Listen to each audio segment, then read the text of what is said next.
going to go across and pull the cable out and we can watch the video. Well, before you do, how are you with an axe? We're about to find out.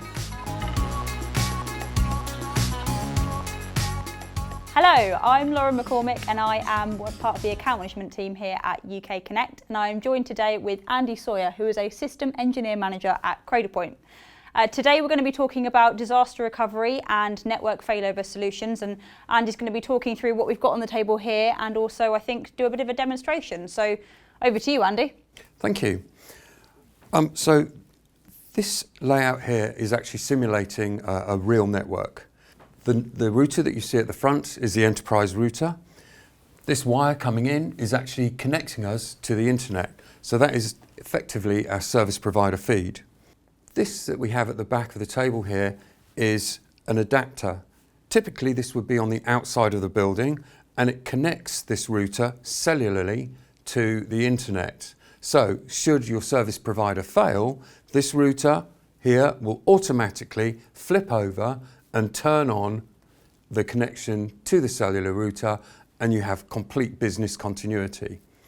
Over here, we have a laptop that's doing a ping, essentially a reflection test to the internet, and we have a video running.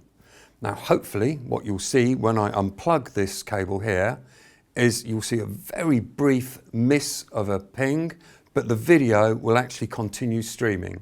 And effectively what we're showing there is complete business continuity.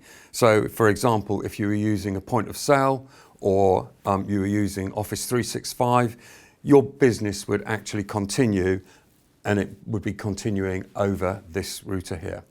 So I'm going to simulate that now. I'm going to go across and pull the cable out and we can watch the video. Well, before you do, I might have a slightly better idea. How are you with an axe? Absolutely fantastic with an axe. You take that, but before you do, safety first. I mean, if we're going to simulate what it's going to happen on a construction site, we might as well do it properly. Oh, for goodness sake, Lauren. Okay. Well, normally when I talk about business network continuity, you know, it's quite common that someone will cut through a fibre line. So how better not to demonstrate that than with an actual axe? And that's absolutely true. So a construction site, a very live environment, a lot of heavy metal equipment moving around. And so there's a high risk of that connection getting cut. Good luck. Thank you so much.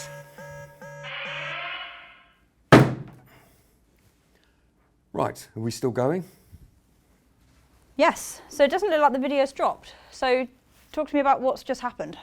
So exactly like we said at the start, it's lost its primary service provider. It has then brought up the connection to the cellular network, and it's now using that as its connection to the internet.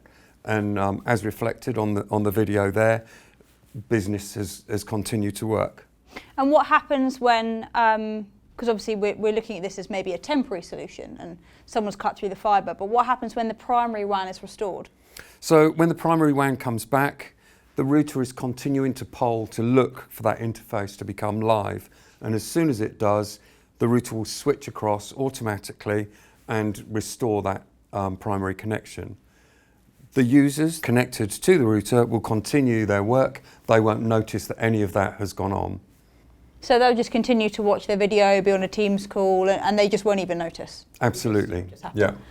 Well, that's been really, really useful and quite insightful, actually.